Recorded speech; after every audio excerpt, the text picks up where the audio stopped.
Welcome to Talk Wargaming, everyone. In this video I'll be taking a look at this week's White Dwarf installment. On the cover here we have the new Wyvern Kit for the Astra Militarum, which are the main focus of this issue.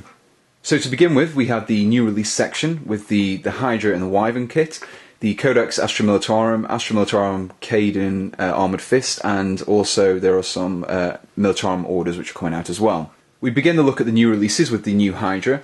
As an Imperial Guard player myself, I'm very happy to see this in plastic form, especially with the increased number of flyers in use today. We get some pictures of the kit's details in the bottom, and this one up here shows off the rear gun of the platform. Next up we have the Wyvern Kit, which can be built from the same box as the Hydra. It's built on the same chassis as the Hydra, but is armed with two twin-linked mortars instead, and there's some close-up shots down here, and including one of the targeting screen. We will be seeing a lot more of this later on in the issue, but next we have the new Imperial Guard Codex, which has been rebranded as the Astra Militarum. The pics don't reveal too much, but I'm sure we'll probably see more in the following pages. The Codex is a 107-page hardback, but we're also receiving a digital edition and also a cloth-bound limited edition as well. Over here we have the Armoured Fist box set, which includes the Chimera and 10 Cadian Shock Troopers as well, which is surprisingly for Games Workshop. It's actually cheaper to buy this kit than it is to buy the two boxes separately, so well done Games Workshop. Over on the next page we have the new order cards for the Astra Militarum and two new books as well. Quite fittingly, these are themed around the Astra Militarum, with Honor Imperialis, which is a compilation of stories, and the Commissar, which is being released as a paperback. And finally, for the new releases, we have the Horus Heresy Book 3, Extermination from Forge World. Interestingly, this book will contain rules for fighting deep space boarding actions like those undertaken between the Imperial Fists and the Iron Warriors. There will also be a whole host of artwork, including some rules for formal Primox as well, so I look forward to seeing those. So we start off the articles with Jeremy Vitok, who discusses his hobby journal, which he helps keep track of his painting and as well as any games that he's played. Next we have an article which talks about the Throne of Skulls event. We get some words from the winners of the event as well as some tips should you attend it yourself. Jess Bickham here also discusses his own experiences over a couple of pages, and we get a few nice pictures of some of the models involved as well. This week's Paint Splatter article focuses more on the Wyvern Hydra kit and also gives you some pointers on how to recruit the new lighter green camo scheme. I think it's the 92nd Cadian regiment that we've been seeing more and more recently. It does give you some little pointers that it will be best to paint the crew and the turret separate from the main body, just so you can avoid trying to get your paintbrush into all those little awkward spots.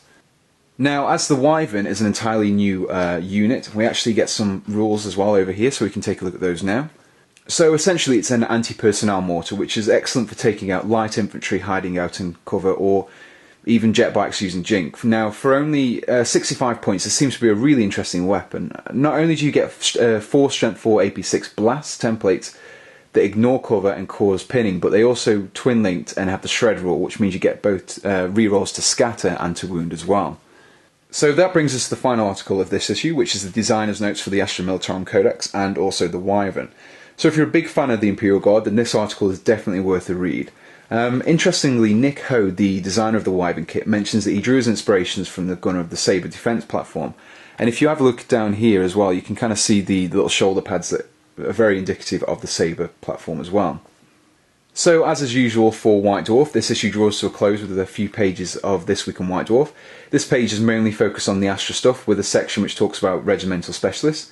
Over on the next page we have a rather impressive reader submission of a Dreadmore, as well as all the usual mini articles across the page. On the final pages we have a picture of a Tau Razor Shark from the White Dwarf team, and a preview for next week's issue as well. Now, there are no definitive clues as to what we'll be seeing in this issue, but the leaked images of the Ogrins and the Commissar hint that we'll probably be seeing these in the next one. And we finish with a picture of the 92nd Cadian Regiment being supported by their new Hydras.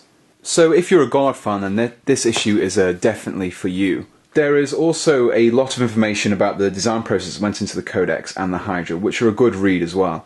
As with last week's issue, non-40k fans will find little of interest here, so you can probably avoid it if you have to. So thanks for watching our review of White Dwarf Weekly issue 10. If you would like to see more reviews, news and tutorials and even more, visit talkwargaming.com, which there'll be a link to in the description. We will also be looking at White Dwarf Weekly issue 10, as well as doing an unboxing of this Hydra kit as well. So thanks for watching and goodbye.